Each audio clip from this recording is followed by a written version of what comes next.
కేసీఆర్ గారి కూతురు కవిత కొత్త పార్టీ పెట్టిందట. నేనేమో అమెరికాలో చాలా బిజీగా ఉన్నాను. ఇరాన్ యుద్ధం ఆపకపోతే 850 కోట్ల ప్రజలు నష్టపోతారు 200 దేశాల్లోని.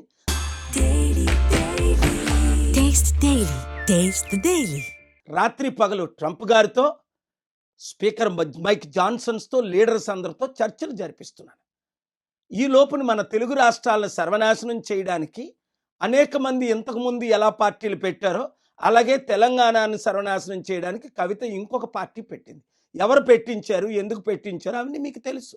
అందుకే 1000 మంది ఎక్స్ఎమ్మెల్యేలు, ఎక్స్ఎంపీలు, ఎక్స్ మినిస్టర్లు ఒక్కరు కూడా జాయిన్ అవ్వలేదు. కేవలం తండ్రితో ఉన్న గొడవ. అప్పుడే చెప్పారు కేసీఆర్ గారు 2008లోనే.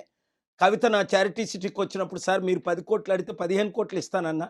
కవిత అడుగుతుంది ఎంత ఇమ్మంటారంటే, కవిత నమ్మొద్దు, ఏమీ డబ్బులు ఇవ్వద్దు అని. కేవలం అన్నతో ఉన్న గొడవలతో తండ్రి సెటిల్ చేయకపోతే లక్షల కోట్లు ఆస్తి కొరకు, ఎందుకంటే కేసీఆర్ గారు తెలంగాణ ఏర్పడినప్పుడు 1,40,000 కోట్లు మిగిలింది. ఆయన 10 సంవత్సరాలు వెళ్ళినప్పుడు 25 లక్షల కోట్లు దాదాపు బడ్జెట్. ఆ తర్వాత 8 లక్షల కోట్లు అప్పు. అంటే 33 ప్లస్ దాదాపు 35 లక్షల కోట్లు. ఎన్ని లక్షల కోట్లు మిగిలింది? తనకి ఎన్ని లక్షల కోట్లు ఇవ్వాలి? నాకెందుకు సీఎం పోస్ట్ ఇవ్వరు?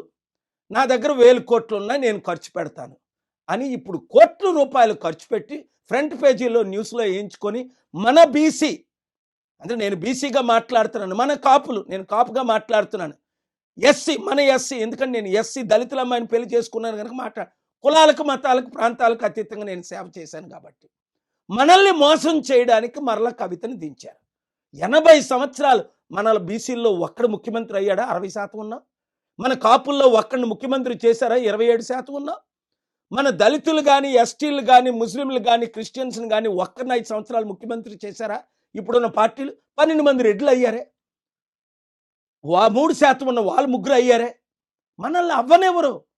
వాళ్ళదే దోచుకోవడం, దాచుకోవడం, ఖర్చు పెట్టడం. అందుకే కవిత 1000 కోట్లు దోచుకున్నది, 1000 కోట్లు దాచుకున్నది, లక్షల కోట్లు సంపాదించడానికి తండ్రితో ఫైట్ చేసి, శర్మిల ఏ విధంగా అన్నతో, జగన్తో ఫైట్ చేసి, అప్పుడే చెప్పాను శర్మిల పార్టీ ఫైట్ కొరకే, సక్సెస్ అవ్వదు, క్లోజ్ అయిపోద్ది. పవన్ కళ్యాణ్ టీడీపీ బీజేపీలో కలిసిపోతాడు.